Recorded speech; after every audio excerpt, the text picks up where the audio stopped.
Dokter pendidik klinis ahli muda. 1. Seorang dokter pendidik klinis ahli muda di bidang kardiologi menangani pasien dengan keluhan nyeri dada. EKG menunjukkan elevasi segmen ST di LED V1-V4. Apa diagnosis yang paling mungkin? A. Angina pectoris stabil. B. Infak miokard anterior. C. Perikarditis akut. D. Sindrom Brugada. E. Takikardia supraventrikular. Jawaban yang tepat dari soal di atas adalah B. Pembahasan dari pertanyaan di atas yaitu, bahwa elevasi segmen ST di LED V1-V4 menunjukkan adanya infak miokard di daerah anterior. Ini merupakan tanda khas infak miokard akut anterior yang disebabkan oleh oklusi arteri koroner anterior descendent kiri. 2. Dokter pendidik klinis ahli muda spesialis pulmologi memeriksa pasien dengan keluhan sesak napas progresif dan batuk kering selama 6 bulan. Foto toraks menunjukkan pola retikuler bilateral. Apa pemeriksaan selanjutnya yang paling tepat? A. Spirometri. B. Bronkoskopi. C. CT scan toraks resolusi tinggi. D. Biopsi paru terbuka. E. Tes provokasi bronkial. Jawaban yang tepat dari soal di atas adalah C. Pembahasan dari pertanyaan di atas yaitu, bahwa CT scan toraks resolusi tinggi merupakan pemeriksaan pilihan untuk mengevaluasi penyakit paru interstisial yang dicurigai dari gejala dan gambaran foto toraks. Pemeriksaan ini dapat membantu mengidentifikasi pola spesifik dan mengarahkan diagnosis. 3. Seorang dokter pendidik klinis ahli muda gastroenterologi menangani pasien dengan sirosis hepatis Child-Pugh C yang mengalami perdarahan varises esofagus. Terapi farmakologis yang paling tepat diberikan adalah A. Propranolol oral. B. Octreotide intravena. C. Omeprazol intravena. D. Spironolakton oral. E. Furosemide intravena. Jawaban yang tepat dari soal di atas adalah B. Pembahasan dari pertanyaan di atas yaitu, bahwa Octreotide intravena merupakan terapi farmakologis pilihan untuk perdarahan varises esofagus akut. Obat ini bekerja dengan menurunkan tekanan porta dan aliran darah splenic, sehingga efektif menghentikan perdarahan. 4. Dokter pendidik klinis ahli muda endokrinologi menerima pasien dengan diabetes mellitus tipe 2 yang tidak terkontrol atau HbA1c 9,5% meski telah mendapat metformin dosis maksimal. Pilihan terapi tambahan yang paling tepat adalah A. Sulfonylurea. B. Thiazolidinedione. C. Inhibitor DPP4. D. Analog GLP-1. E. Inhibitor SGLT2. Jawaban yang tepat dari soal di atas adalah E. Pembahasan dari pertanyaan di atas yaitu, bahwa inhibitor SGLT2 merupakan pilihan terapi tambahan yang tepat karena memiliki efek penurunan HbA1c yang signifikan, menurunkan berat badan, dan memberikan manfaat kardiovaskular serta renal pada pasien diabetes tipe 2. 5. Seorang dokter pendidik klinis ahli muda nefrologi menangani pasien dengan gagal ginjal kronik stadium 5 yang menjalani hemodialisis rutin. Pasien mengeluh gatal di seluruh tubuh. Apa penyebab paling mungkin? A.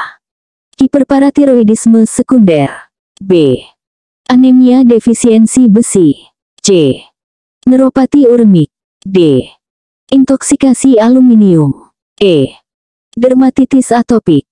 Jawaban yang tepat dari soal di atas adalah A. Pembahasan dari pertanyaan di atas yaitu, bahwa hiperparatiroidisme sekunder merupakan penyebab tersering pruritus uremik pada pasien gagal ginjal kronik yang menjalani hemodialisis. Kondisi ini terjadi akibat gangguan metabolisme kalsium fosfat dan peningkatan kadar hormon paratiroid. 6. Dokter pendidik klinis ahli muda hematologi menerima pasien dengan anemia hemolitik autoimun. Pemeriksaan laboratorium menunjukkan tes cum-direct positif. Apa mekanisme utama terjadinya hemolisis pada kasus ini? A. Defek membran eritrosit. B. Defisiensi enzim G6PD. C. Pembentukan antibodi anti-eritrosit. D. Hemoglobinopati. E. Mikroangiopati trombotik. Jawaban yang tepat dari soal di atas adalah C.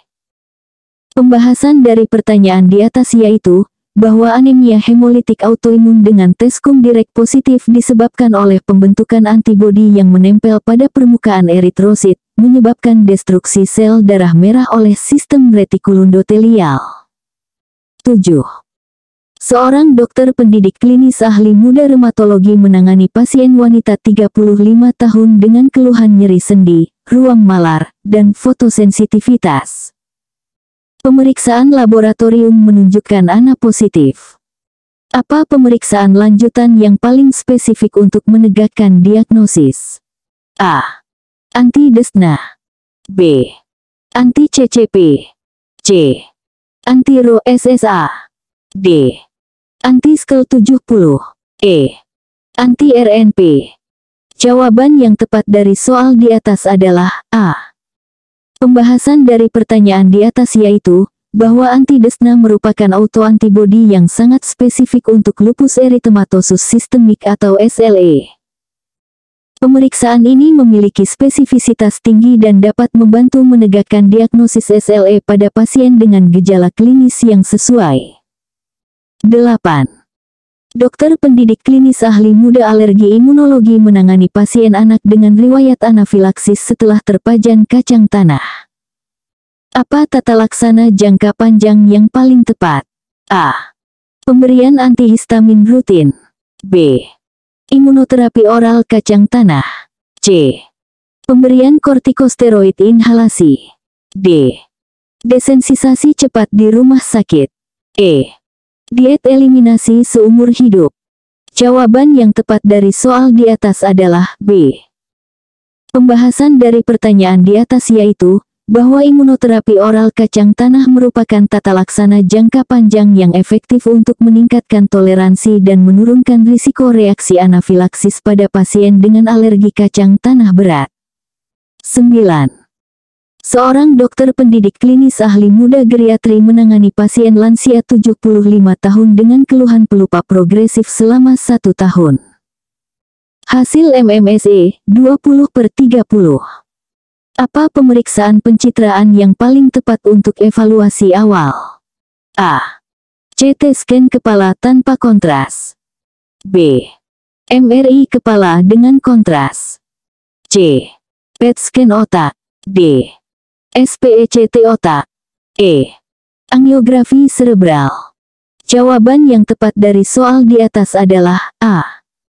Pembahasan dari pertanyaan di atas yaitu, bahwa CT scan kepala tanpa kontras merupakan pemeriksaan pencitraan awal yang tepat untuk evaluasi gangguan kognitif pada lansia.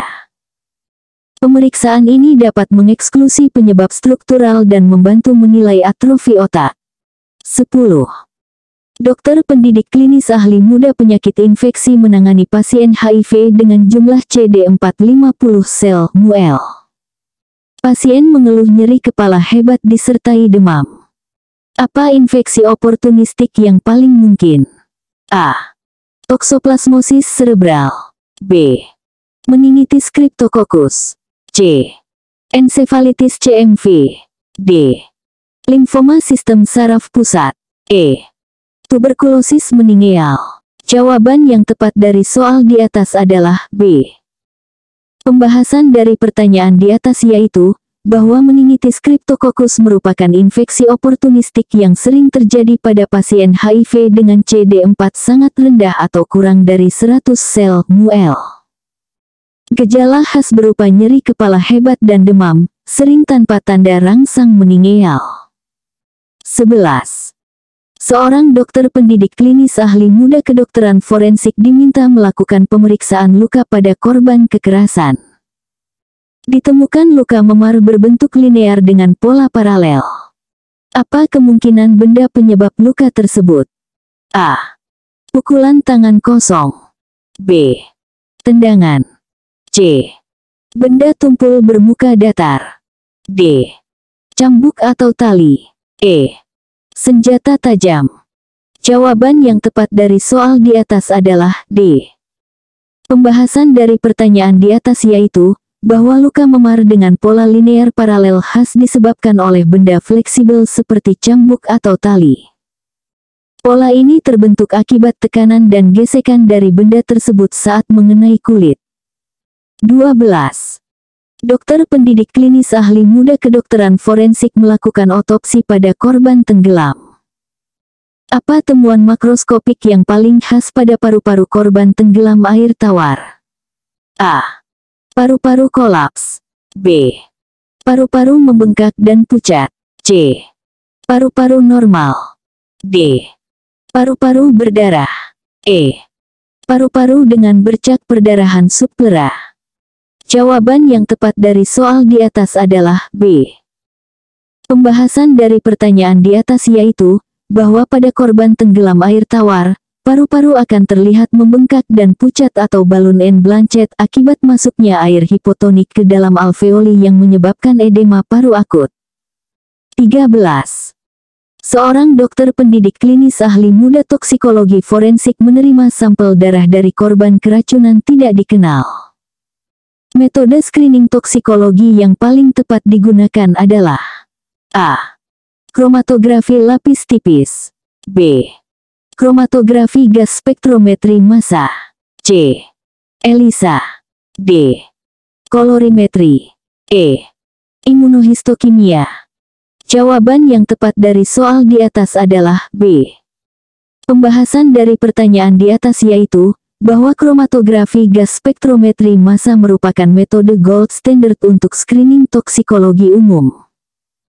Metode ini memiliki sensitivitas dan spesifisitas tinggi untuk mengidentifikasi berbagai jenis zat toksik dalam sampel biologis. 14. Dokter pendidik klinis ahli muda serologi forensik diminta melakukan pemeriksaan pada bercak darah di TKP. Apa teknik pemeriksaan yang paling tepat untuk mengonfirmasi bahwa bercak tersebut adalah darah manusia? A. Tes Kastle-Meyer. B. Tes luminol. C. Tes precipitin. D. Tes abotyping. E. Analisis DNA.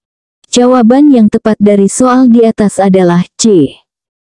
Pembahasan dari pertanyaan di atas yaitu, bahwa tes precipitin merupakan teknik yang spesifik untuk mengonfirmasi bahwa suatu bercak adalah darah manusia. Tes ini menggunakan antiserum spesifik yang akan bereaksi dengan protein darah manusia.